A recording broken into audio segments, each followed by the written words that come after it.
Good day, everyone. My name is Roberto Layagi Jr. from Sarzol University, one of the Microsoft Innovative Educator expert for school year 2024-2025. Together with me are my students, and we're going to demonstrate to you how are we going to use AI in our math class. Hello everyone, I'm Lucas Marian Beer Fogido, and I'm here with Dwayne Phoenix Barcelon, and we are joined with our technical team. and we are the students that utilize AI for our math problem. Now, moving on to our problem. The sum of two numbers is 5, and the difference is 3. What are the numbers?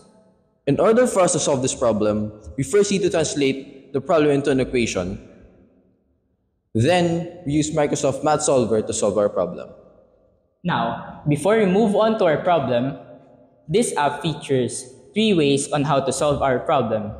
The first one is scanning, the second one is inking, and the third one is typing.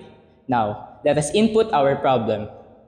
X plus y is equal to 5, and x minus y is equal to 3. Let us find out the answer.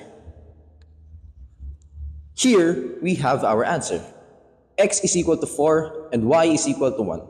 Microsoft Math Solver provides us with different ways in solving our problem, such as substitution, matrices, and lastly, elimination.